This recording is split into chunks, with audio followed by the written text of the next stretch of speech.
Hola chicos, ¿cómo están? Ay, Hola, profe. hola Francisco. Hola, profe, ¿cómo estás? ¿Estás resfriadita? No sé con qué me anduve atorando. ¿Cómo están? Ah, ya. Bueno, Bien, bien.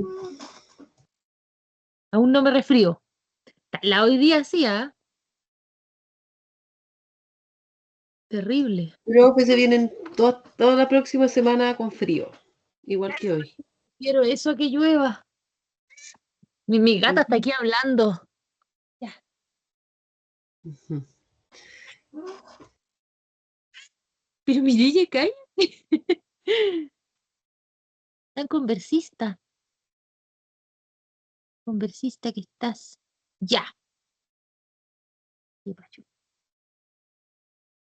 Tengo. ¿Cuántas personas tengo? No, ya tengo hartos. Tengo. El otro día me estaban comentando que hay hartos que tienen tope en este horario.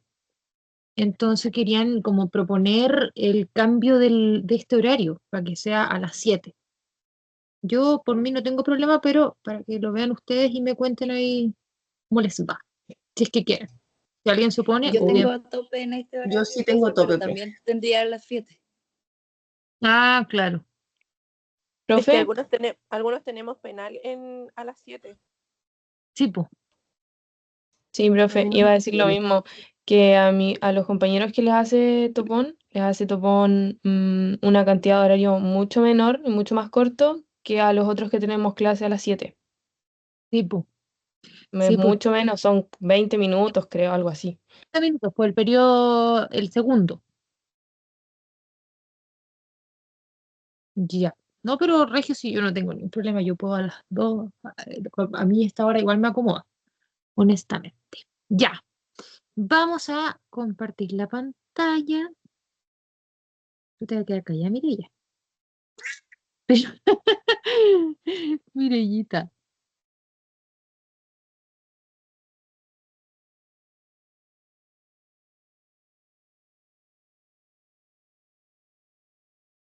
Ya. Me cuentan cuando vean el Power.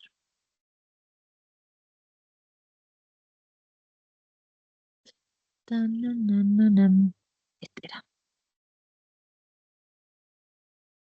¿Lo ven? Ahí se ve. Ya. Sí, profe. Ya. Cualquier pregunta que quieran hacer, chiquillos, me interrumpen nomás porque yo en este momento estoy, como les estoy compartiendo pantalla, no veo los chats ni nada de eso. ¿Ya? Así que me interrumpen con toda confianza. Ya. Entonces, estábamos viendo la jurisdicción, ¿cierto? Vimos los conceptos, vimos que la ley menciona la jurisdicción en ciertas cosas, pero que no hay así como un concepto, así como jurisdicción es, no, pero sí uno puede ir armando el concepto, ¿cierto? Con lo que dice la ley y con lo que en el fondo de lo que se trata la jurisdicción, ¿cierto? Criticábamos el tema de la facultad, ¿cierto? Aquí analizamos el concepto.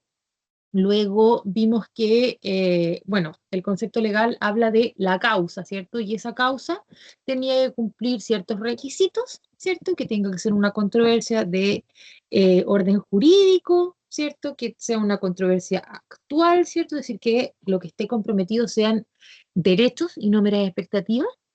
Tiene que ser entre partes, porque si no es no contencioso, no hay una controversia, ¿cierto? Y ahí nos tiramos para lo que vamos a ver hoy probablemente de los actos jurídicos no contenciosos. Y también debe ser conocida esta controversia por un tribunal de justicia. Luego vimos los tipos de jurisdicción, ¿cierto? La de Chile es la jurisdicción de derecho. Vimos los límites a la jurisdicción, ¿cierto? En atención al tiempo, a la persona, a la materia, etcétera, etcétera. Las características que yo les contaba que era súper importante, los momentos jurisdiccionales y habíamos quedado, ¿cierto? Habíamos terminado de ver los momentos jurisdiccionales y habíamos quedado en los conflictos de jurisdicción. Cuando hablamos de conflictos de jurisdicción, alguien podría como, podría como relacionarlo mentalmente con las contiendas de competencia, pero son dos cosas distintas pero son como similares porque en el fondo se tratan de lo mismo, pero obviamente una de jurisdicción y otra de competencia, lo cual genera que la solución a este conflicto sea un tanto más fácil en estos casos. Cuando hablamos de conflictos de jurisdicción, es cuando decimos que hay dos órganos que pretenden ejercer, ¿cierto?, la actividad jurisdiccional sobre un mismo caso. Es decir, hay dos órganos que quieren solucionar una controversia jurídica, ¿cierto? Diciendo, no, yo soy el encargado, y el otro órgano dice, no, soy yo, como que se la pelean, por así decirlo. Por eso yo le decía que se parece un poco a las contiendas de competencia, porque en las contiendas de competencia existe un tipo de contienda en la cual pelean la competencia de algún asunto. Entonces, en el caso de los conflictos de jurisdicción, como yo les digo, son dos órganos los que pretenden ejercer jurisdicción, es decir, pretenden conocer, ¿cierto?, juzgar y hacer ejecutar lo juzgado sobre un mismo hecho, ¿ya? Aquí vamos a tener que distinguir que hay dos casos. Existen dos tipos de conflictos de jurisdicción. Uno que tiene que ver derechamente con derecho internacional, que como yo les digo, van a decir, ay, es fanática. No, sí, sí soy fanática, pero también es parte de la materia, ¿cierto? En el caso con las contiendas perdón, conflictos de jurisdicción en cuanto a materia internacional, nos referimos a que dos estados quieren para sí el conocimiento de algún asunto. ¿Cuándo ocurre esto, chiquillos, en términos prácticos? Por ejemplo, existe un contrato internacional. Cuando hay un contrato internacional significa que en ese contrato tienen interés o hay elementos que pudiesen hacer competente a uno u a otro tribunal. Por ejemplo, se hace una compraventa una persona o una empresa brasilera a una empresa uruguaya. Uno podría decir, claro, los dos son parte del contrato. Si existe algún conflicto en ese contrato, algo que no se pudieron poner de acuerdo, etcétera, ¿cuál va a ser el tribunal competente? ¿Cierto? Porque por un lado tenemos que, no sé, pues las mercaderías se iban a entregar en Uruguay, pero por otro lado tenemos que el pago se hizo en Brasil. Entonces, ahí es cuando existe este conflicto de jurisdicción, es decir, ¿quién es el tribunal competente? ¿Cómo se soluciona este conflicto de jurisdicción? De acuerdo a la normativa del derecho internacional privado. ¿Ya? Son normativas que son principios especiales, ¿cierto? Que nos van a permitir establecer cuál es el tribunal competente. O sea, por regla general, uno tiene que lo primero que tiene que hacer es revisar el contrato. Si el contrato nos dice algo, tenemos que estarnos al contrato. Pero si nada dice, la regla general en materia de derecho internacional privado es que es competente el tribunal del lugar en donde producirá efectos del contrato, es decir, Uruguay, porque Uruguay era quien iba a recibir la mercadería. Ya, eso ya es entrar en mucho detalle. Lo que tenemos que tener en claro es que existen conflictos de jurisdicción cuando dos países se pelean, ¿cierto?, la jurisdicción de un mismo caso, y ¿quién lo soluciona? Las normativas, las normas que generalmente son principios del derecho internacional privado. Ahora, internamente también pueden darse conflictos de jurisdicción, pero estos conflictos de jurisdicción no son entre dos tribunales. Ojo ahí. ¿Por qué? Porque cuando hablamos de conflictos entre dos tribunales es que se están peleando la competencia, no la jurisdicción. Porque acuérdense que todos los tribunales tienen jurisdicción. Cuando hablamos de conflictos de jurisdicción nos referimos a controversias que se dan entre el Poder Judicial y autoridades administrativas. Es decir, un órgano administrativo dice que él es el que tiene la jurisdicción para la solución de un caso y un tribunal dice que no, que es el tribunal el que tiene la jurisdicción para la resolución de un caso. Hay órganos administrativos que tienen jurisdicción en ciertas cosas. Por ejemplo, el Servicio de Impuestos Internos. El Servicio de Impuestos Internos resuelve ciertas, a ver, por ejemplo, yo sé que ustedes no han visto tributario, pero se los voy a explicar como de forma súper simple. Cuando una persona hace una empresa, generalmente las personas normalmente no tienen ese problema, pero cuando una empresa hace su declaración de renta, puede haber casos en que el Servicio de Impuestos Internos le calcule mal el impuesto. En este caso, la empresa contribuyente, es decir, la empresa que hizo la declaración, puede solicitar al Servicio de Impuestos Internos que revise esa cuestión. Ahí está el Servicio de Impuestos Internos ejerciendo jurisdicción, ¿ya? Entonces, ¿cuándo hay conflicto de jurisdicción? Cuando un órgano administrativo, como por ejemplo el Servicio de Impuestos Internos, dice, a mí me toca resolver esto, y un tribunal dice, a mí me toca resolver. Por lógica, siempre ese tribunal con el que puede llegar a pelear el órgano administrativo es un tribunal inferior, nunca es un tribunal superior, por un asunto de competencia de los tribunales superiores que normalmente no van a como asimilarse a las competencias que pudiesen tener los órganos administrativos. Entonces, ¿qué es lo que pasa? Pero igual puede llegar a darse, puede, en casos muy específicos. Ahora, ¿qué es lo que pasa? Si es un conflicto entre una autoridad administrativa y un tribunal inferior, es decir, por ejemplo, entre el Servicio de Impuestos Internos y un juzgado de letras en lo civil, ¿quién va a tener que solucionar este problema? ¿Quién va a tener que decir, oye, ¿quién es el competente? La Corte Suprema. ¿Cómo se hace esto en la práctica? Se hace una solicitud a la Corte Suprema para que establezca quién tiene la jurisdicción, si la tiene el Tribunal de Letras en lo civil o la tiene el Servicio de Impuestos Internos.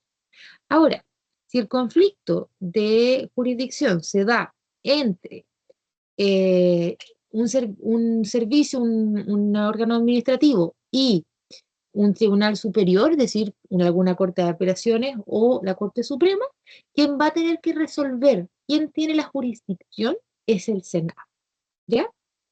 Entonces, en resumen, conflicto de jurisdicción es cuando dos, ¿cierto?, entidades se pelean la jurisdicción para resolver un mismo caso.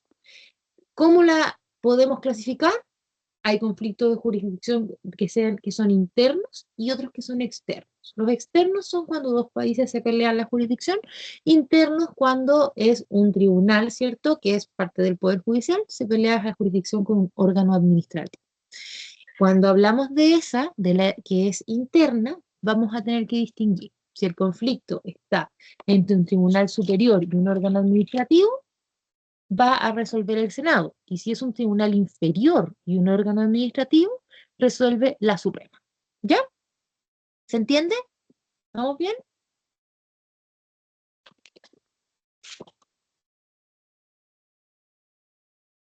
Sí, ¿Están ahí? profe. Muy bien. Sí. Tienen que contestarme para no sentir que estoy hablando sola. Porque ahora vamos a pasar a esta maravilla que ustedes saben que es súper preguntada en todos los exámenes, pruebas, y que es súper importante porque es algo que uno en la práctica ocupa un montón, chiquillos. El tema de los equivalentes jurisdiccionales.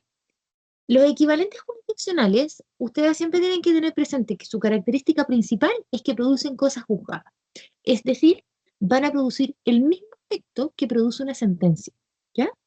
Pero van a producirlo sin que sea necesario un proceso, o eventualmente puede que estemos en un proceso, pero sin que sea necesaria una sentencia, ¿ya? ¿Por qué les digo puede que estemos o puede que no estemos en un proceso? Porque vamos a ver que hay algunos equivalentes jurisdiccionales que requieren que haya un proceso en curso, como por ejemplo la conciliación o como por ejemplo un avenimiento, pero hay otros que no requieren que exista un proceso en curso. Es decir, nosotros podemos utilizar ese equivalente jurisdiccional para evitar un conflicto, como es el caso de la transacción. Tenemos aquí dos conceptos que nos vienen a explicar, ¿cierto?, qué es un equivalente jurisdiccional. A mí me gusta más el que está en verde. Encuentro que es un poco más claro y es más decidor. Mira, tenemos el primero. Profe, Cuénteme. es que no sé si soy yo, pero todavía veo conflictos de jurisdicción en el PPT. Sí, yo también. Sí, Bye. igual. ¿Pero por qué no me avisaron? ¿Ahí? No, profe, se sigue viendo No. conflictos de jurisdicción. A ver, vamos a abrirlo de nuevo. ¿Ahí qué están viendo? Como 2 pantallas. A ver, vamos a tener que dejar de compartir y vamos a volver a compartir a ver si lo soluciona. Compartir pantalla. Comenzar.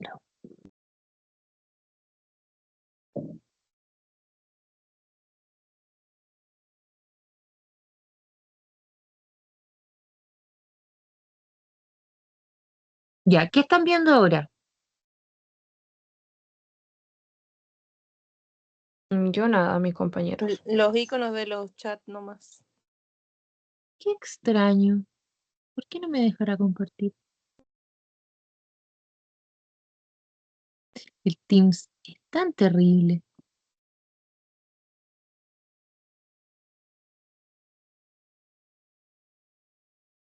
A ver, denme 2 segundos. Me voy a salir y voy a volver.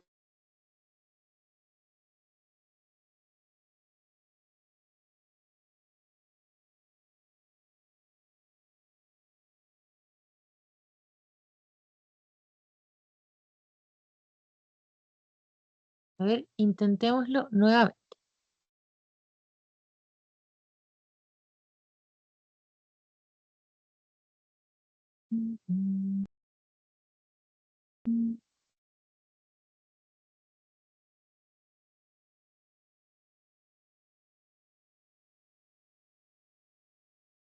Ya, me avisan si lo ven, porfis. Ahí sí, profe. ¿Sí? Sí. Ya, excelente. Que el Teams es así, suele ser no esta. Ya, aquí ven el de los equivalentes, ¿cierto? Sí, profe, ahí sí Sí, se se ve. Cállate, Luca. Ya, entonces, vamos a ponerle a presentar para que se vea más bonito. Entonces yo les contaba que el concepto que está en verde, es decir, el del lado derecho, ¿cierto? Es un poco más, a mí al menos me gusta más, es como más claro. Pero miren, vamos a verlos. Primero, tenemos el que está en celeste. Todo acto que sin haber emanado de la jurisdicción de nuestros tribunales equivale a los efectos que produce una sentencia para los efectos de solución del conflicto. En el otro, son medios a través de los cuales se logra la solución de un conflicto sin necesidad de recurrir a una sentencia y en algunos casos incluso sin necesidad de recurrir a un proceso.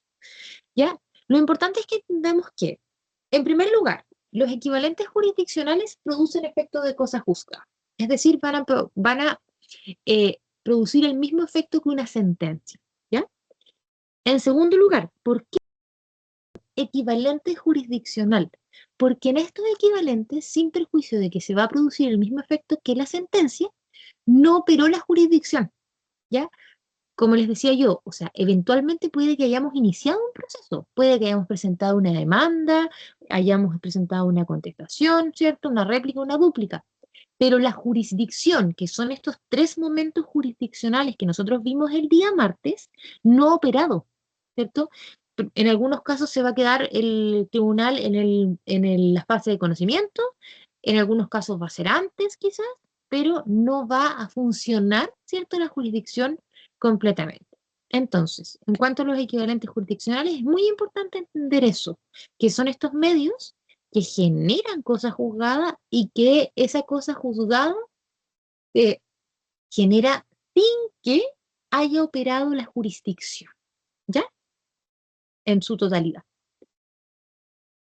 Vamos a encontrar que hay varios. Yo les digo siempre que hay 3 que son los más importantes, que son los que ustedes tienen que conocer como la palma de sus manos, que son la conciliación, la transacción y el avenimiento. Hay otros que igual son súper importantes, pero que en algunos casos van a quedar un poco colgados porque tienen que ver con derecho penal o con derecho internacional, que son 2 ramas que ustedes aún no han visto, pero igual vamos a echar una miradita así por encima para que los entendan.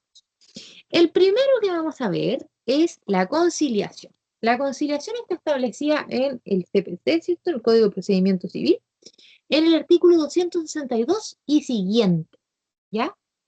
La conciliación se aplica en los juicios civiles en que sea admisible la transacción, ¿ya? Con algunas excepciones. Es decir, yo les decía en la clase pasada, en los juicios ordinarios, por ejemplo, en el juicio ordinario de mayor cuantía o de mínima o de menor cuantía, la conciliación es obligatoria, ¿ya? ¿Por qué?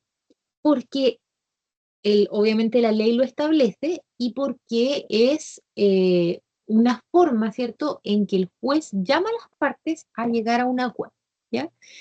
En esos casos es obligatorio. Hay procedimientos en que no es obligatorio procedimientos civiles, en que no es obligatorio el llamado a conciliación, como por ejemplo el juicio ejecutivo, ¿ya? En los procedimientos penales, por ejemplo, no existe la conciliación. En los procedimientos, por ejemplo, de familia, tampoco existe la conciliación como tal. Lo que sí se hace es que si alguno, por ejemplo, ha tramitado alguno o quizás en situación personal ha tenido la posibilidad de concurrir a un juicio de familia, a una audiencia de familia, normalmente sale una persona, ¿cierto?, que es el consejero técnico y como que le propone a las partes como llegar a un acuerdo. Eso no es una conciliación como tal. ¿Por qué? Porque la conciliación es siempre con una proposición del juez. Estos tres equivalentes jurisdiccionales que yo les digo que son los principales, tienen como la misma finalidad, o sea, de hecho tienen la misma finalidad, pero la forma es distinta, ¿ya? En eso, cuando vayamos viendo los tres, se van a dar cuenta que en el fondo eh, nos permite distinguirlo es cómo se lleva a cabo y la situación en la cual se lleva a cabo, ¿ya? La conciliación entonces se va a aplicar, ¿cierto?, a todos estos juicios civiles en que sea admisible la transacción y siempre se va a realizar con proposiciones del juez. Eso es la conciliación como tal. Si las partes llegan a un acuerdo sin proposiciones del juez, no es una conciliación, es un avenimiento. Ojo ahí. Entonces, ¿cuándo se llama conciliación? Cuando termina la etapa de discusión, es decir, antes del periodo de prueba. Cuando el juez conoció de la demanda, conoció de la contestación, los escritos de réplica y dúplica, ¡pum!, llama a conciliación. O sea, ya se enteró más o menos de cuál es el problema, lo llama a conciliación. ¿Ya? Sin la prueba. La prueba todavía no va, porque la idea es no llegar a la parte de la prueba. La conciliación en sí no es obligatoria, pero sí es obligatorio llamar a conciliación. Ahora, ustedes se preguntarán, ¿qué pasará si el juez llama a la audiencia de conciliación y ninguna de las partes va? Da lo mismo, no pasa nada, solamente que no hay conciliación. Y el juicio, ¿cierto?, continúa sus pasos, ¿cierto?, como si nada hubiera pasado en el fondo. Por eso les digo, llegar a conciliación no es obligatorio. Lo obligatorio es que el juez llame a conciliación, ¿ya? Entonces, Profe, cuénteme. la conciliación, por ejemplo, es cuando en los juicios de divorcio el juez te pregunta No, si es, no es lo mismo. no es lo mismo, no. Excelente pregunta. Lo que pasa es que en el divorcio, específicamente en el divorcio, existe una obligación que tienen los jueces de llamar a recomponer el vínculo, que de repente es como bien divertido porque de repente han contado toda la historia, ¿cierto? Que básicamente se han tirado platos por la cabeza, que se odian con todo su corazón, y el juez tiene que hacer este llamado a la recomposición del vínculo. Pero eso es algo especial del juicio de divorcio. Pero no. Ah, ya, Eh, ya. Eso es, como les decía, una cuestión súper especial de ese juicio, que responde como a los resabios de la iglesia que aún tenemos en nuestro ordenamiento jurídico. O sea, como necesidad de que los matrimonios no terminen. Entonces, no es precisamente una conciliación. La conciliación siempre es en materia civil. En materia civil, no sé, pues, las indemnizaciones de perjuicio, los problemas contractuales, etcétera. ¿Ya? Pero muy bien Profe, Gracias, profe. ¿Mm? Entonces la conciliación siempre se produce dentro del procedimiento. Siempre, siempre, siempre, Ya. siempre. ¿Por qué? Porque la conciliación, su característica principal es que las bases de conciliación las tiene que proponer el juez, sí o sí. Entonces, para que el juez proponga, tiene que existir un litigio, tiene que haberse iniciado, ¿cierto?, un juicio, ¿ya? ¿Sí? ¿Vamos bien? Sí, súper. Súper.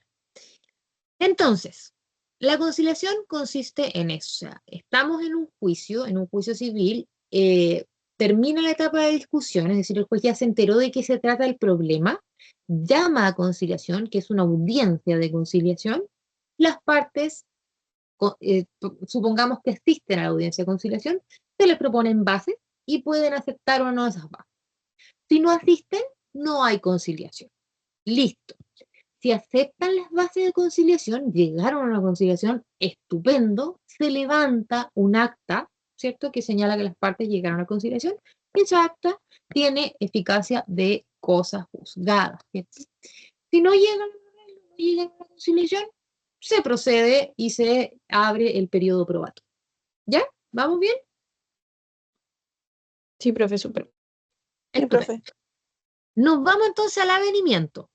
El avenimiento tiene una diferencia con la conciliación, sin perjuicio de que en los avenimientos también hay un proceso en marcha. Aquí el arreglo, el acuerdo, se obtiene extrajudicialmente. Es decir, ejemplo, tenemos una demanda por indemnización de perjuicio en contra de una persona que arrolló en la reja de mi casa con su auto. Ya, yo lo demandé. Listo. Presenté mi demanda, presentó la contestación, nos empezamos a dar cuenta que esta cuestión es como media lenta. Entonces yo lo llamo y le digo, oye, mira, ¿por qué no llegamos a un acuerdo?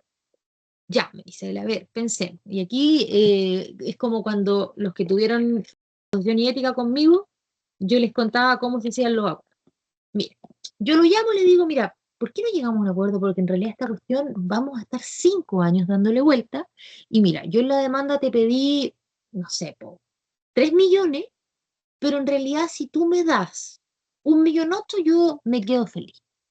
El caballero que me chocó la reja me dice, ¿sabes qué? Sí, está bien, te doy 1,8 millón, terminamos con este asunto, nos dejamos de estar leseando con los tribunales para allá y para acá, listo. ¿Qué hacemos? Generamos un acta de avenimiento, un escrito de avenimiento, ¿cierto? Que normalmente lo hacen los abogados, en el cual vamos a establecer que él me va a pagar 1,800,000 el día 22 de julio, que lo va a transferir a mi cuenta del Banco Santander, bla, bla, bla, bla. ¿Está? Un avenimiento bien detallado. Estupendo. Presentamos ese avenimiento y tenemos que sí o sí autorizarla ante alguien que sea capaz de autorizarnos un avenimiento. ¿Quiénes son esas personas? El juez, un ministro de fe, que puede ser un secretario de un tribunal, ¿cierto? Y la ley habla también de 2 testigos de actuación.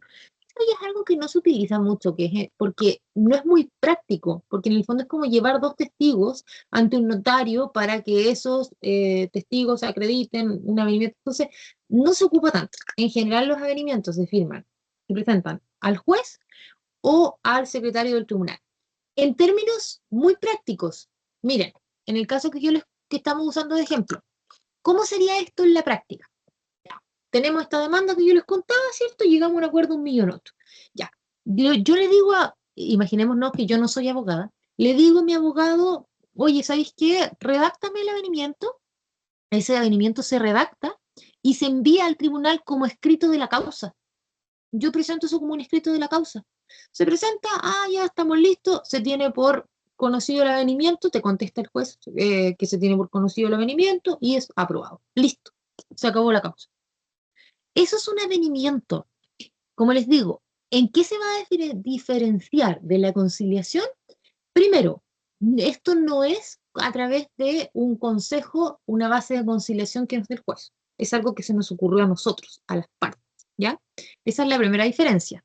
Segunda diferencia, nosotros presentamos el avenimiento y el juez o el ministro de fe lo aprueba, ¿cierto? No hay una audiencia de avenimiento. Nosotros nos llegamos a este acuerdo de forma extrajudicial, es decir, afuera de una audiencia, afuera del juicio, sin perjuicio de que ya existe una causa que se está desarrollando, ¿ya? Esa es otra diferencia. Y Bueno, en general esas son las dos diferencias, pues, o sea, el hecho de que no se esté haciendo a través de bases que nos dé un juez y el hecho de que la autorización se tiene que solicitar a este ministro de fe o a este juez, ¿ya? El avenimiento, obviamente, como es un equivalente jurisdiccional, produce cosa juzgada y además, en el artículo, a ver, aquí les voy a hacer un spoiler de un procesal de más adelante. En el juicio ejecutivo, a ver, para que tengan una idea así como muy preliminar, los juicios ejecutivos son aquellos en que yo busco hacer que una obligación se cumpla. El típico que uno conoce cuando a alguien le van a embargar la casa porque tiene una deuda, ¿ya? Ese es el juicio ejecutivo, por así decirlo. Cuando yo quiero que alguien cumpla esa obligación, yo tengo que tener un título ejecutivo que acredite esa obligación, ¿ya? Por ejemplo, ¿qué cosas son título ejecutivo? Sentencia, ¿cierto? Un pagaré, hay varios que son títulos ejecutivos, ¿cierto? Un contrato eventualmente, si hay una firma específica en una notaría, ¿cierto? Pero, por ejemplo, el avenimiento es un título ejecutivo. ¿Por qué?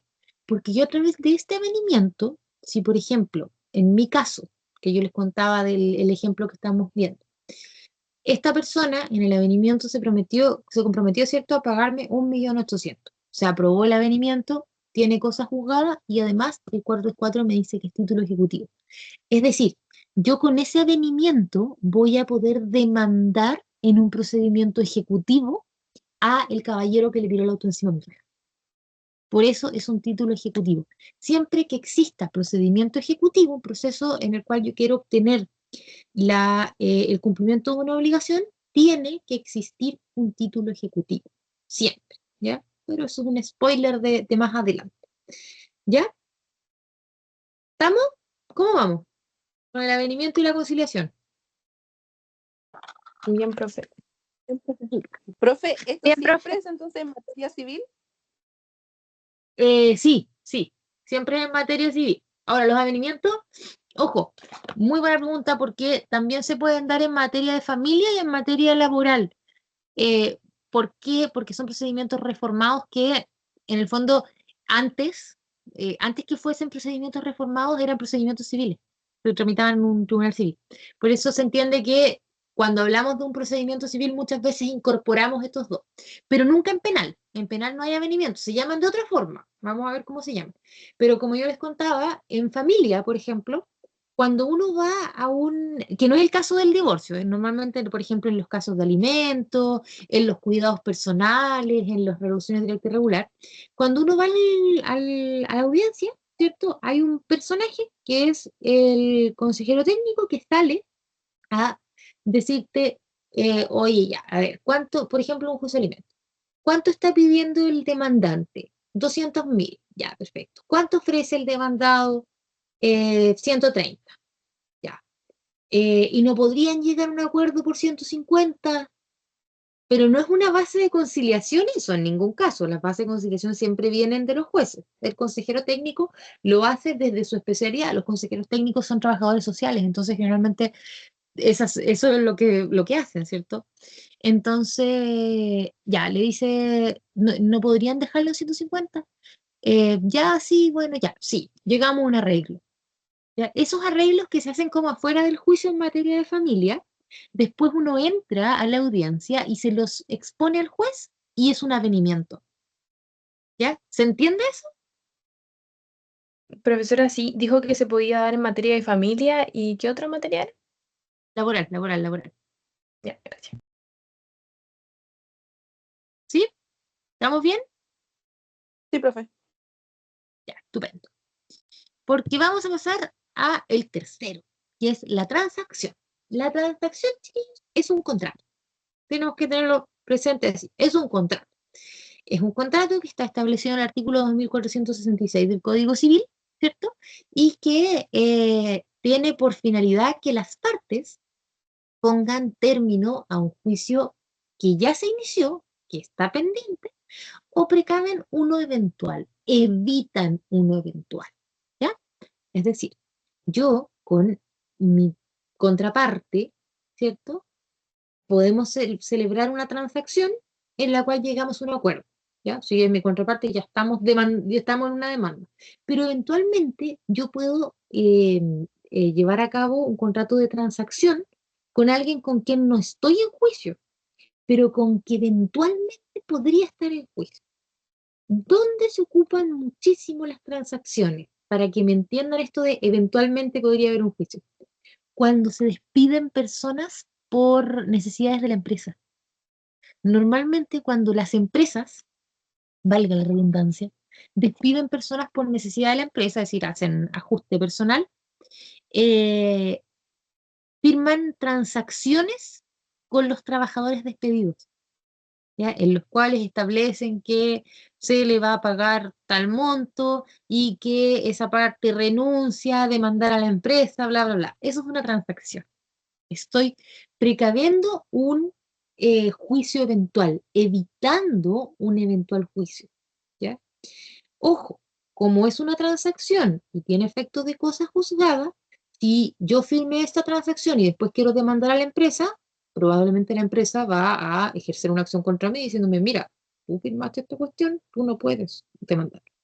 Entonces, esta transacción es este contrato que se puede dar bajo dos situaciones. Situación uno, hay un juicio que ya se está desarrollando y nosotros firmamos una transacción que se parece al avenimiento, ¿cierto? Es como un avenimiento, pero la forma es distinta.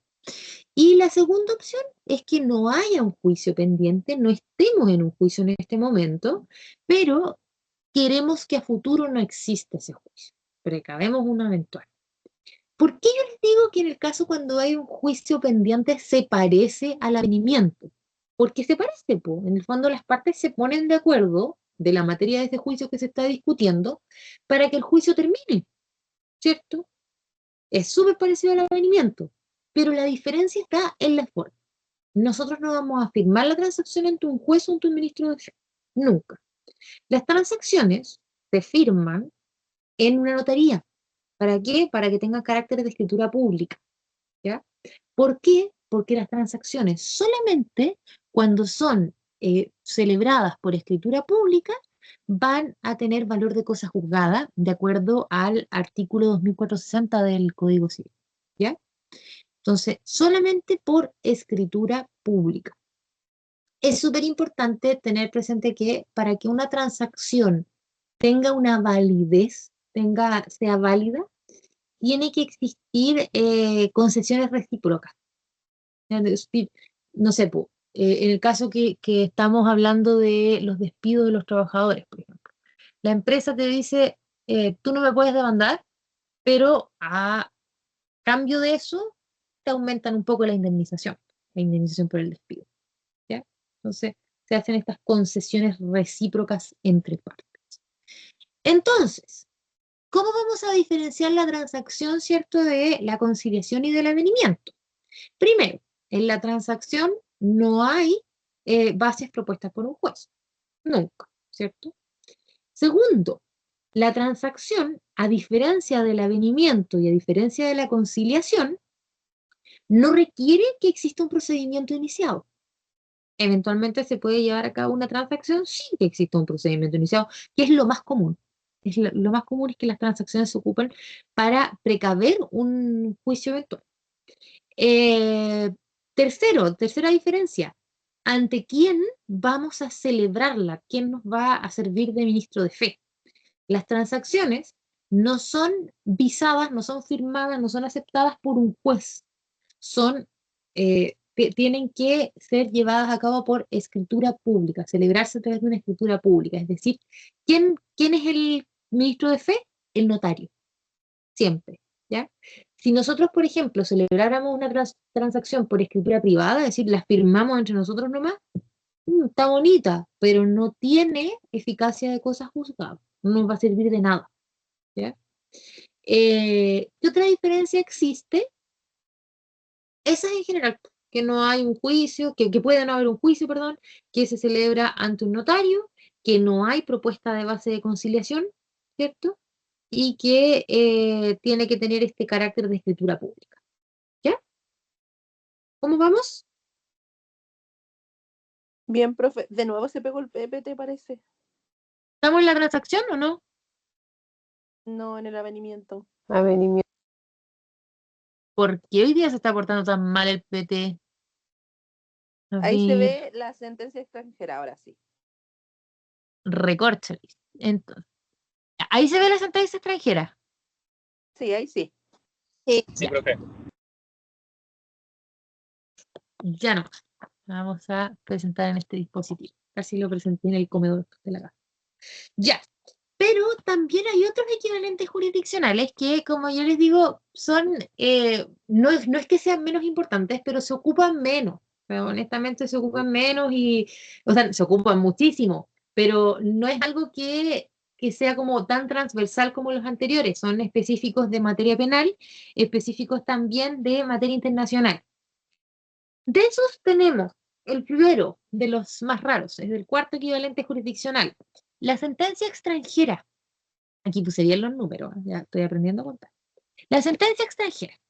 Ya, ¿por qué uno podría decir que una sentencia extranjera pudiese operar como un equivalente jurisdiccional? Yo les voy a contar que cuando una sentencia se dicta en otro país, ¿cierto? Nosotros podemos eventualmente validarla acá en Chile. ¿Por qué? Porque nos interesa que surta efecto en Chile esta sentencia. Por ejemplo, hay hartos exequatur en este último tiempo de divorcios de divorcios de extranjeros que quieren estar como divorciados acá en Chile también. Eh, Tienen razones bien especiales porque en el fondo, si por ejemplo yo me caso acá en Chile, me puedo casar en Colombia, si puedo. Puedo estar casada en las dos partes con distintas personas. No sé qué tan buena idea sea, porque van a surgir obligaciones tanto en Chile como en Colombia, entonces no es tan buena idea. Ya, pero mire, ejemplo, como estábamos viendo, quiero validar un divorcio que se llevó a cabo por un tribunal venezolano, lo quiero validar acá en Chile. ¿Qué tengo que hacer yo con esa sentencia extranjera? Que ustedes dirán, ¿qué diantres tenemos que ver nosotros con una sentencia que dictó el Tribunal de Familia de Guantú? No sé cómo será no conozco muchas ciudades de allá. Pero, ¿de qué nos servirá? Ya, si alguien le solicita a un tribunal de acá de Chile validar esa sentencia, va a tener que someterla a un procedimiento. Ese procedimiento se llama exequatur o pase regio. ¿Quién tramita los exequaturs o pases regios? Solamente la Corte Suprema. Son de competencia exclusiva de la Corte Suprema. Y se podría decir que es como una homologación de una sentencia extranjera para que sea válida en Chile, ¿ya? Para que podamos hacer que eso que se decidió en el Tribunal de Venezuela sea válido acá en Chile, ¿ya? ¿En qué se basa esto? Principalmente en normativa de derecho internacional público de respeto entre los estados. Es decir, oye, yo no puedo desconocer la jurisdicción de otro país. Eso es como bien doctrinario. ¿Cómo se hace esto? ¿Cómo se llevan a cabo estos exequatur? Se presenta la solicitud, se presenta la sentencia, ¿cierto? Y la Corte Suprema va a hacer un estudio de la forma de la sentencia, de cómo se llevó a cabo, de qué normativa se utilizó allá en Venezuela, etcétera, etcétera, y va a decir, oye, ¿sabes qué? Sí, mira, para dictar esta sentencia se aplicaron todos los principios del derecho procesal, está buena, ya, la validamos. Entonces, esa sentencia comienza a tener validez acá en Chile. ¿Ya? ¿Por qué entonces uno dice, pero por qué es un equivalente jurisdiccional? Porque en el fondo solucionó un conflicto, ¿cierto? Eh, que podría haberse tenido que solucionar por jurisdicción chilena. Como que en el fondo le ahorramos un proceso a Chile validando una sentencia extranjera. Y esa sentencia extranjera validada va a tener efecto de cosa juzgada, ¿ya? Ahora, existen autores que no están de acuerdo con que esto sea un equivalente jurisdiccional. ¿Por qué? Y yo igual tengo ahí mis dudas. Primero, porque dicen, no es que le estemos diciendo, oye, esto equivale a una sentencia, sino que cuando yo tramito un exequatur, lo que se dicta es una sentencia. Se dicta una sentencia acá en Chile que dice que la sentencia de Venezuela está buena. Entonces, esa sentencia tiene efecto de cosa juzgada. Entonces, la sentencia extranjera como tal no es un equivalente jurisdiccional. Eso es lo que la crítica que se le hace. Y por otra parte, igual señala que no es que estemos solucionando un conflicto a través del exequatur. Lo que estamos solucionando es la incorporación de una sentencia extranjera a nosotros, que sea válida acá en Chile. ¿Ya? Entonces, ¿por qué se dice que es un equivalente jurisdiccional? Porque en el fondo evita que haya que solucionarse un conflicto, ¿cierto? Acá en Chile. En el fondo lo evita. ¿Por qué se dice que no? Porque, como ya les digo, del exequatur sale una sentencia nueva que está aprobando la sentencia extranjera. ¿Ya? ¿Se entiende eso? Lo traté de explicar lo más simple posible. Sí se entiende. ¿Sí? Ya. Sí, se entiende. Y estupendo. Nos quedan 3 equivalentes jurisdiccionales que tienen que ver con materia penal. ¿Se ve el 5, cierto? Sí, profe. Ya, estupendo. El sobreseimiento definitivo. El sobreseimiento definitivo es una figura penal que se encuentra en el Código Procesal Penal, por cierto, en el artículo 250, y que pone término a una causa penal. O sea, típico que uno escucha en la tele, no, es que se dictó sobreseimiento definitivo en tal caso. Ya. El artículo 250 enumera, ¿cierto?, cuáles son los casos en que se dicta sobreseimiento definitivo. Normalmente, esos casos son como cuando, por ejemplo, se dan cuenta que en realidad no hubo un delito, cuando no hay prueba suficiente, cuando la responsabilidad penal está extinta, etc. En el fondo, esos son los causales de sobreseimiento definitivo. ¿Y por qué se dice que es un equivalente jurisdiccional? Porque en el fondo, este sobreseimiento definitivo normalmente se va a dictar, a ver, yo no soy un especialista en penal, se lo transparento inmediatamente, pero en términos como muy simples, cuando uno siempre, ustedes tienen que haberlo siempre visto en la tele, ¿cierto? A una persona lo culpan de un delito, ¿cierto? Lo detienen, pasa por una audiencia que es la de control de detención, ¿cierto? Después lo formalizan, después se le comunica la acusación y se dicta las cautelares, y junto con dictarse las cautelares, ¿cierto? Se establece un plazo de investigación. Normalmente, bueno, termina ese plazo de investigación que es máximo de 2 años y se llama a las famosas audiencias, ¿cierto? Que son 2 audiencias penales, ¿cierto? En las cuales se va a dictar una sentencia, ¿cierto? Se va a llegar a un veredicto de qué va a pasar con esta persona. Normalmente el procedimiento definitivo es antes de esa audiencia. De hecho, como que normalmente es como al medio de la etapa investigativa. Entonces, ¿por qué es un equivalente jurisdiccional? Porque no llegamos a la sentencia, pues no tuvimos que darnos esa tremenda vuelta de escuchar los alegatos, de revisar las pruebas, de hacer todas las audiencias, ¿cierto? Y se dictó este sobreseimiento definitivo que tiene la misma eficacia de que si hubiésemos llegado a una sentencia. Por eso es un equivalente jurisdiccional. Otra figura penal que nosotros encontramos aquí y que también probablemente la deben haber escuchado en la tele, es la famosa suspensión condicional del procedimiento. Esto es una salida alternativa, ¿cierto?, que se da en delitos menores, ¿ya? En delitos que tienen penas entre 1 y 3 años. No son delitos más bien pequeños que no atenten, por ejemplo, contra la vida, ¿cierto?, que no atenten contra la integridad de las personas, y que consiste en que el imputado, ¿cierto?, se pone de acuerdo con el fiscal y para que la investigación, para que todo este proceso se suspenda. Y se suspende bajo una condición que se obliga a realizar el imputado. Por ejemplo, no sé, someterse a un tratamiento psicológico, dar charlas de ética, ¿cierto?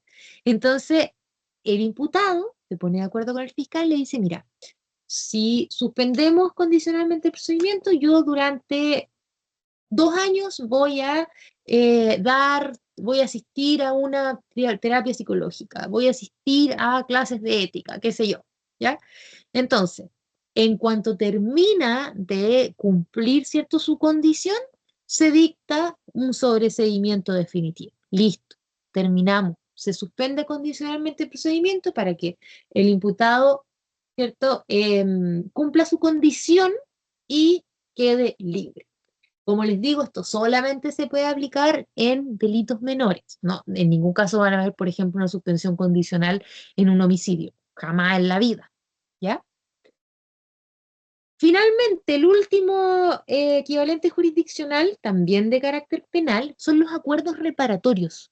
Los acuerdos reparatorios también se dan en materia penal, pero es un acuerdo no entre el imputado y el fiscal, es un acuerdo entre el imputado y la víctima, en virtud del cual, ¿cierto?, el imputado se obliga a reparar los daños. ¿Cómo? A través de una indemnización. Los acuerdos reparatorios, chiquillos, igualmente se dan en ciertos tipos de delitos, normalmente delitos de carácter económico. Hay delitos que obviamente no admiten acuerdos reparatorios, que son los que atentan contra la vida de las personas. Jamás van a ver, por ejemplo, un acuerdo reparatorio en materia de un homicidio, por ejemplo. ¿Ya? ¿Por qué es un equivalente jurisdiccional? Porque se llega a este acuerdo y este acuerdo tiene eficacia de cosa juzgada.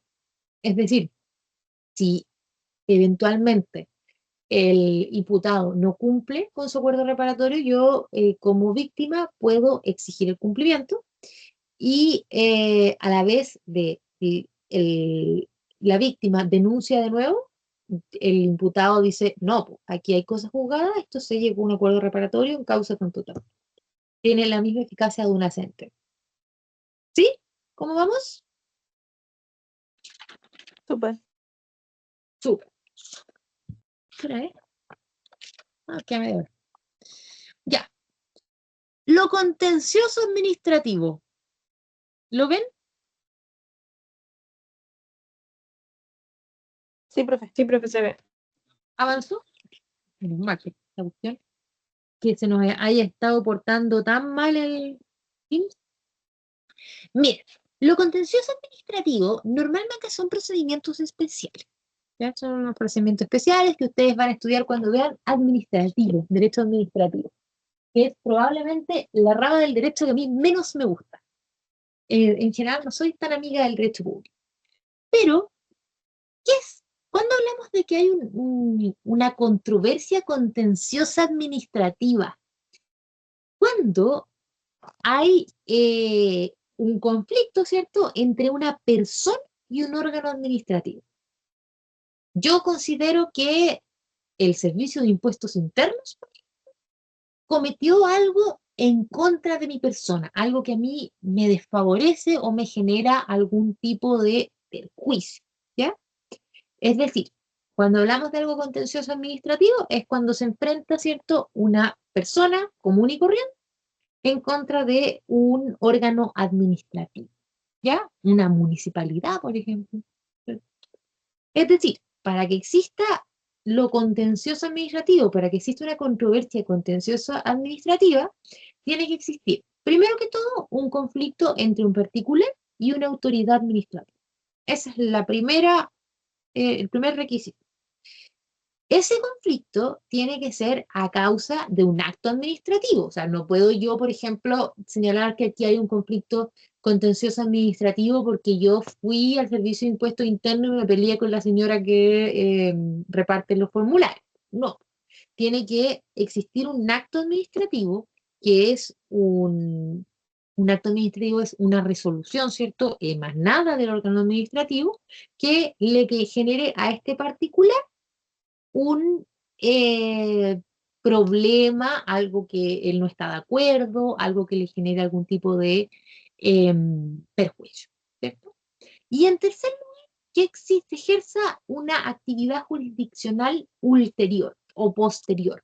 Es decir, se da este conflicto entre particular y una autoridad administrativa en razón de un acto administrativo y existe una demanda, existe algún tipo de ejercicio de la jurisdicción para que se solucione este problema. ¿Ya? ¿Cómo se solucionan los asuntos contenciosos administrativos? Hay dos formas. Tenemos dos opciones. Primera opción, irnos directamente por un recurso de protección o eventualmente a través de un procedimiento contencioso administrativo especial, que son los que yo les digo que ustedes van a estudiar en administrativo, y que son muchos, hay más de 150, y que son específicos de cada materia. ¿Ya? ¿Qué me interesa que entiendan ustedes de lo contencioso administrativo? Esas características, o sea, que tiene que ser un conflicto entre un particular y una autoridad administrativa en razón de un acto administrativo y que haya actividad jurisdiccional. Y también que entiendan que cómo se soluciona, tenemos dos vías, ¿cierto? Recurso de protección o algún procedimiento administrativo especial, que son muchos. ¿Ya? Con eso yo me quedo contentísima. Más que eso no les voy a pedir, como yo les digo, ustedes no han visto administrativo y yo no les voy a preguntar administrativo. Y ya me declaré que es lo que menos me gusta del derecho. ¿Ya? ¿Cómo estamos? Bien, profe. Profe, Bien, profesora. Cuénteme. una consulta. Lo que anterior vimos puede ser, por ejemplo, en el caso de un funcionario municipal que la despidieron, no sé, pues injustificadamente, sin un proceso administrativo y hace un recurso de protección. Sí, podría ser. Ya. Efectivamente, ahí, bueno, ahí tenemos otra vía para proceder, que es por el tema de los estatutos mismos de los funcionarios municipales. Pero sí, sí puede ser, perfecto. Ya, gracias. Ya. Entonces, vamos a empezar a ver los actos jurídicos no contenciosos. Esto lo habíamos spoilereado en algún momento, pero sabemos que son aquellos en los cuales no existe una contienda, no existe un conflicto. Yo les contaba que aquí no hablamos de las partes, porque aquí no hay partes. Lo que hay aquí normalmente es un solicitante. Ahora, ¿pueden estos actos no contenciosos mutar a actos contenciosos? Sí, po, si eventualmente apareciera un tercero interesado. ¿Ya? Lo vamos a ir viendo. Los actos judiciales no contenciosos tienen la característica de que sí o sí, y de acuerdo al artículo 2 del Código Orgánico, eh, tiene que haber una ley expresamente que llame a los tribunales a intervenir en ellos, en estos actos no contenciosos. ¿Por qué? Porque como son actos no contenciosos, si no existiera una ley que dice, oye, los tribunales tienen que solucionar esto, no sería en materia de jurisdicción, pues, ¿cierto? La jurisdicción, ustedes saben que busca solucionar un conflicto y los conflictos son entre partes, dos o más partes, ¿cierto? Entonces, los actos no contenciosos son aquellos en los que no hay. Vamos a ver un concepto más adelante, si no se lo ocurre. Pero el artículo 2 del COD dice que también corresponde a los tribunales intervenir en todos aquellos actos no contenciosos en que la ley expresa requiera de su intervención. ¿Ya? ¿Quiénes son los tribunales competentes para conocer de los actos judiciales no contenciosos? Los tribunales, ¿cierto?, de letras, los jueces de letras, ¿ya? En primera instancia. En segunda instancia, claro, los actos judiciales no contenciosos se pueden apelar, pero lo vamos a ver más adelante, no se preocupen. ¿Ya? Pero importante tener presente que en primera instancia de los actos no contenciosos siempre va a ser el juez de letras. ¿Hay una excepción? La hay, que son los famosos curadores ad litem. ¿Qué son los curadores ad litem? Son unos personajes que se nombran cuando en algún juicio existe alguna persona que se pueda ver vulnerada o desmejorada en sus derechos. Los curadores ad litem, por ejemplo, en materia de familia, siempre se nombran para los menores de edad y también para los abuelitos, para las personas mayores, para las personas adultos mayores, también se les nombran curadores ad litem. Y normalmente los curadores ad litem o sea, son designados por los jueces, ¿cierto? Y normalmente se designan a profesores de las clínicas jurídicas, de la clínica de ustedes, de la clínica de la Católica, de la Mayor, etc. ¿Ya? Entonces, ese acto no contencioso no lo ve el juez de letra, sino que lo ve el juez encargado del conocimiento de la causa. Por ejemplo, un juicio de alimentos, normalmente no se ocupa, pero por ejemplo, un juicio de cuidado personal o tuición del niño, se nombra un jurador ad litem y lo nombra el mismo juez de familia. No se pide al juez de letras que lo haga, ¿ya? Entonces, regla general, primera instancia la ve el juez de letra, ¿cierto? Excepción, nombramiento de curador ad litem, ¿ya? Se requieren dos requisitos. Primero, que se requiera la intervención de un juez, ¿cierto? Es decir, que sea expresamente la ley la que diga que en estos casos debe intervenir un juez y que no se promueva contienda alguna entre las partes. Por ejemplo, un cambio de nombre, ¿cierto? No hay partes. Yo quiero cambiarme el nombre, ¿cierto? Otro ejemplo, las declaraciones de interdicción por demencia, ¿cierto? Yo requiero que a alguien se le declare de interdicción por demencia. No hay partes, hay un solicitante, ¿ya? Entonces, requisitos, que no exista contienda y que además, ¿cierto? La ley expresamente llame a los tribunales a conocer de esta causa, ¿ya? ¿Cómo los podemos definir? En el apunte hay un concepto que yo les puse que es un concepto doctrinario. Podemos decir que que es aquella actividad del Estado, ¿cierto?, que se radica en los tribunales en razón de una disposición de la ley, ¿cierto? Y siempre que no surja un conflicto por oposición de legítimo contradictor. Es decir, en los casos de los actos jurídicos no contenciosos, es la situación en que no existe una contienda entre partes, sino que hay un interés de una persona para que un tribunal dicte alguna resolución o establezca algún hecho que es patente, ¿cierto? Y que además exista un llamamiento de la ley a que el tribunal intervenga en ese caso, ¿ya? Cuando un acto jurídico no contencioso pudiese convertirse en un acto contencioso, cuando aparece un tercero interesado. Por ejemplo, tenemos una causa de declaración de interdicción, ¿cierto? De un adulto mayor, ¿cierto? Que lo quieren declarar de interdicción por demencia. Ya. Un hijo hace la solicitud y resulta que el otro hijo dice, oye, pero mi papá o mi mamá no tienen ningún caso de demencia. Me meto como tercero interesado. Inmediatamente la causa va a dejar de ser no contenciosa y se va a convertir en un acto contencioso, ¿ya? ¿Cómo se clasifican? Se clasifican en tres formas. Existen actos jurídicos no contenciosos destinados a proteger incapaces y o completar la capacidad. Por ejemplo, el tema de los curadores ad litem. Estamos protegiendo personas que eventualmente se van a ver desmejoradas en sus derechos. Otro acto jurídico no contencioso que proteja a incapaces. Por ejemplo, cuando se solicita hacer la venta de los bienes de un menor, ¿ya? También, ya no existe desde el año pasado, ojo con eso, no vayan a decirme que eso existe todavía, cuando se hacían los disensos para los matrimonios, cuando la gente se quería casar siendo menor de edad. Ahora ya no se puede casar la gente menor de edad, pues, pero antes se podía, desde los 16 años, con autorización, ¿cierto?, de los padres. Ese disenso o licencia era un acto jurídico no contencioso que completaba la capacidad de las personas, ¿sí? Ese también era un ejemplo que ya no Profesora, existe. Cuénteme. consulta en el caso del cambio de nombre si es por una situación como de estafa, ¿también se puede transformar en contencioso? Sí, sí, por ejemplo, tú te refieres a ti, no sé, yo me estoy cambiando el nombre como porque cometí un Repetida, delito. claro.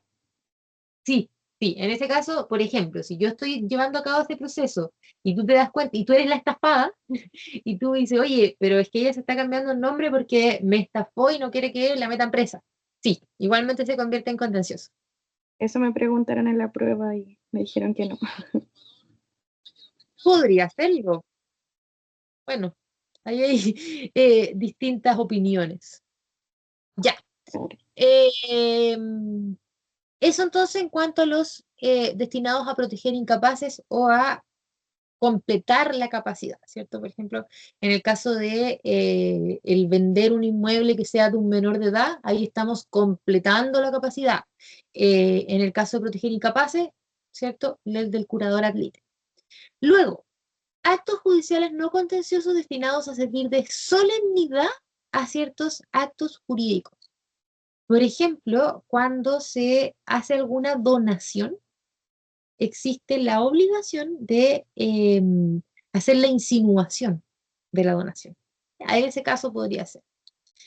Y en el tercero, que sean destinados a la comprobación del cumplimiento de los requisitos que la ley impone para determinados actos, tenemos el famoso cambio de nombre.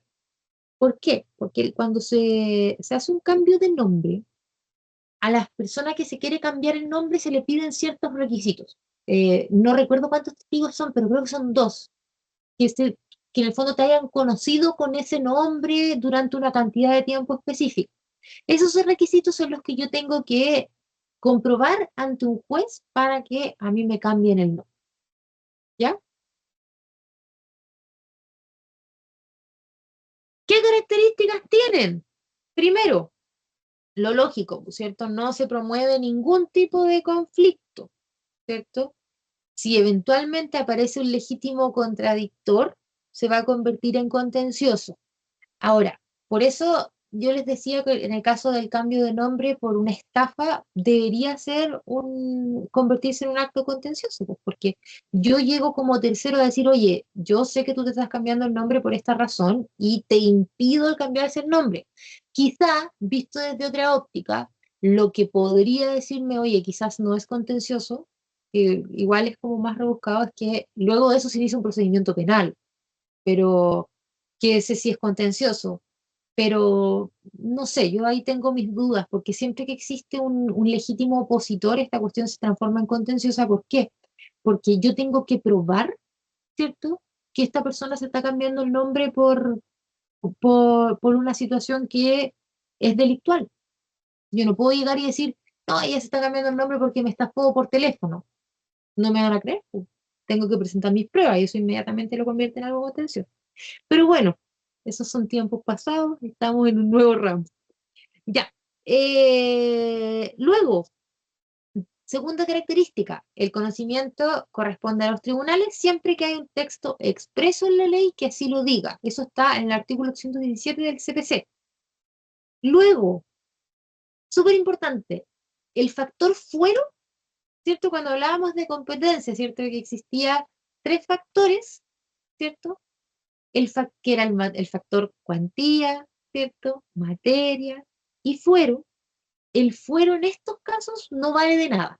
Es decir, si un diputado, un senador, se quiere cambiar el nombre, va a tener que hacerlo en un tribunal común y corriente. Ahora, entre los diputados y los senadores es súper común cambiarse los nombres. Hay varios diputados y senadores y políticos de nuestra república que se han cambiado el nombre para efectos de la aparición en la papeleta. Por ejemplo, tenemos varios ejemplos connotados. El Florcita Motúa. Él se cambió el nombre para que en la papeleta apareciera Florcita no sé cuánto. Era el apellido, no me acuerdo el apellido de Florcita Motúa, francamente. El otro personaje que se cambió el nombre es el Rojo Edward, que se puso rojo. Ese es su nombre actualmente. No sé en qué mundo a alguien se le puede ocurrir llamarse Rojo. Pero era para que en la papeleta él apareciera como Rojo Edward. Esos caballeros, si ellos ya eran senadores, no recuerdo, no me pregunten cuándo hizo el cambio de nombre, pero si eventualmente ya eran senadores, tuvo que hacer su trámite de cambio de nombre, ¿cierto? En un tribunal, ¿cierto? Civil, en un juzgado de letras de lo civil, común y corriente. No lo hizo en la Corte de Apelaciones en razón de su fuero, ¿ya? En primera instancia, siempre los actos no contenciosos van a pertenecer, ¿cierto?, a los juzgados civiles. En segunda instancia, van a proceder recursos de apelación y de casación. Es decir, ¿puedo yo apelar a una resolución de una solicitud de cambio de nombre? Es raro que te lo rechacen, pero por ejemplo, de una interdicción, ¿podré apelar? Sí. ¿A dónde? La apelación siempre se presenta ante el mismo tribunal que contestó, pero que resolvió, perdón, pero ¿quién va a resolver de la apelación? La Corte de Apelación, ¿ya? Entonces, primera instancia, ¿cierto? Siempre los juzgados de letras en lo civil, con excepción del nombramiento de curador ad litem. Segunda instancia puede ser una apelación o una casación conforme a reglas generales. Es decir, la casación la va a conocer normalmente la Corte de Apelaciones o eventualmente la Suprema, y la apelación la Corte de Apelación, ¿ya? En cuanto a su tramitación, hay dos tipos de procedimientos. Hay procedimiento general y hay procedimientos especiales. Normalmente, en la mayoría de los actos no contenciosos más comunes, hay procedimientos especiales. Por ejemplo, para los cambios de nombre, procedimiento especial, son todos bien parecidos. Para las interdicciones también hay un procedimiento especial, etc. ¿Ya? Ahora, el procedimiento general tiene una particularidad que permite al tribunal fallar de plano. Se me envía la solicitud al tribunal, ¿cierto? Se envía, el tribunal la revisa, sabéis que sí, dile que sí. No se dan tanta vuelta. Pero como les digo, la mayoría de los actos no contenciosos tienen su procedimiento especial. Luego, la prueba. Súper relevante esto porque es muy distinto a los procedimientos contenciosos. En el caso de la prueba, en materia no contenciosa, se apresa prudencialmente, es decir, se ocupan las reglas de la equidad, ¿cierto?, de la justicia, para determinar si sí o si no.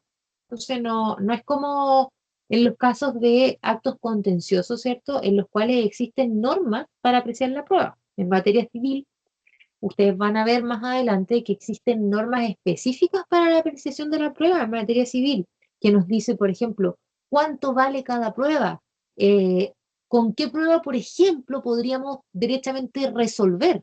Entonces, acá se aprecia prudencialmente. Ahora, en los procedimientos reformados, que son procedimiento penal, procedimiento laboral, procedimiento de familia, la prueba se va a apreciar de acuerdo a la sana crítica, que son las lógicas de la experiencia, ¿cierto? Son las máximas, perdón, de la lógica de la experiencia, que es en el fondo como entender lo normal, ¿cierto? Lo lógico, lo que nos dice la experiencia, y ir apreciando la prueba de acuerdo a eso. ¿Ya? Pero eso es materia de más adelante. ¿Como los Y testigos, ahí, profesora? en el caso de los testigos, en materia civil, el CPC establece normas para poder apreciar la prueba de los testigos. Por ejemplo, si existen dos testigos que sean contestes y que sean testigos que hayan visto, ¿cierto? Tiene un valor probatorio distinto a que si es un solo testigo que es un testigo de oída, que es, a mí me contaron. Entonces, esa norma está. Pero en materia civil, hay una sola prueba que se va a apreciar de acuerdo a la sana crítica, que es el informe de peritos, los informes que presentan los peritos. Ahora, ¿cuál es la diferencia? En términos prácticos, que esto ya es más de materia de más adelante, pero para que no queden con la duda. Si, por ejemplo, yo presento en materia civil dos testigos, el juez, para poder apreciar lo que nos lo que nos dijeron esos dos testigos, va a tener que remitirse a la normativa del CPC. Es decir, ver qué tipo de testigos son, si eran de oídas, si eran testigos presenciales, ver si los dos testigos nos dicen lo mismo, etc.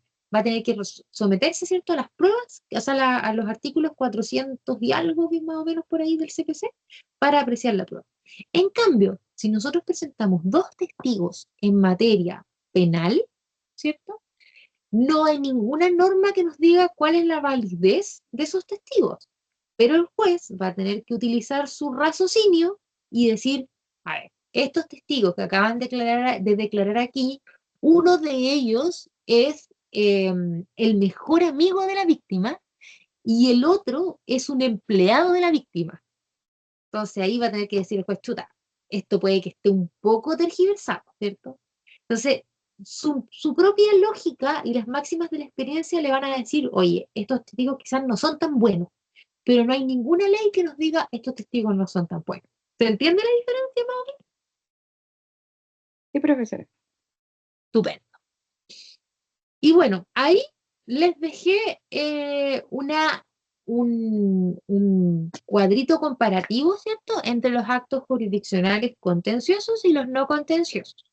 Primero, en cuanto a la obligatoriedad de conocimiento y fallo, ¿cierto? En el caso de los actos contenciosos o el caso de la jurisdicción, el tribunal siempre debe intervenir, ¿cierto? Porque acuérdense que existe el famoso principio de inexcusabilidad. En el caso de los actos jurídicos no contenciosos, el tribunal no va a, o sea, sí o sí va a intervenir, pero no en razón de un mandato constitucional, no en razón del principio de inexcusabilidad, sino que en razón de una norma legal expresa. En cuanto a la existencia de conflicto, en la jurisdicción hay conflicto, hay partes. En los actos jurídicos no contenciosos no hay conflicto, ¿cierto? Hay interesado. En el caso de la competencia, en el caso de la jurisdicción, opera el fuero. En los actos jurídicos no contenciosos, acuérdense que no opera el fuero. Ahí acuérdense de los diputados y los senadores que se han cambiado el nombre. Forma de sentencia, los requisitos son distintos. Solo tener presente que las de la jurisdicción se tienen que, las sentencias emanadas de un acto jurisdiccional, ¿cierto? Una contienda jurisdiccional, tiene que tener los requisitos del 170, en cambio de los no contenciosos del 826 del CPC, que son requisitos distintos. ¿Ya? No les voy a pedir que se aprendan eso todavía, en ningún caso. Apreciación de la prueba, jurisdicción, normas de la prueba, lo que hablábamos recién, ¿cierto? Actos jurídicos no contenciosos prudencialmente. No es que se lo resuelvan por tincar, sino que es de acuerdo a no es precisamente sana crítica, pero es como de acuerdo a la lógica, ¿cierto? Y en cuanto a la cosa juzgada, las sentencias emitidas por la jurisdicción, ¿cierto?, producen siempre efecto de cosa juzgada.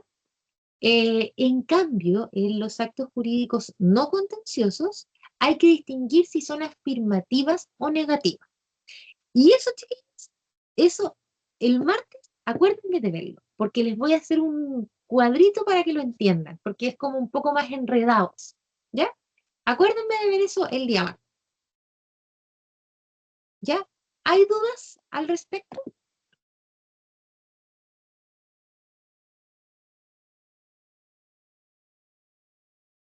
No, profe. ¿No? ¿Cómo vamos? ¿Van entendiendo o no?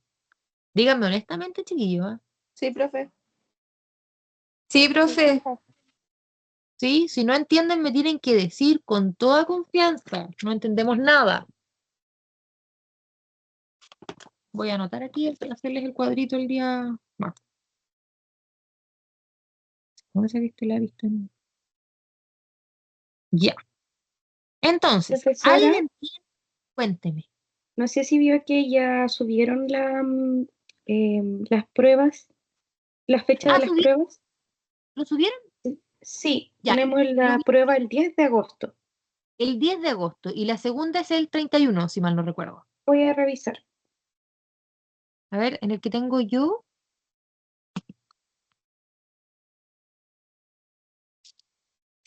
Yo tengo 31, profesora. 31, ya, está bien, es el mismo que tengo yo. Miren, la primera prueba, chicos, va a ser escrita y la segunda va a ser oral.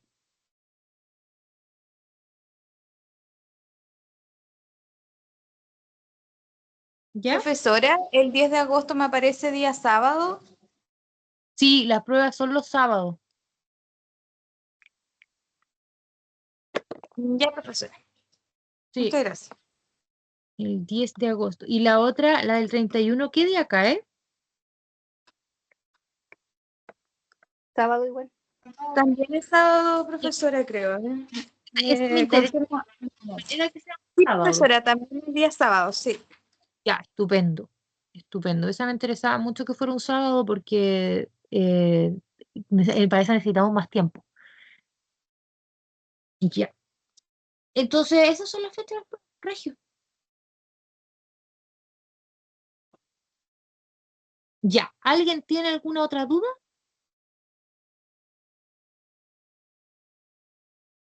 Por mi parte, no, profesora, muchas gracias.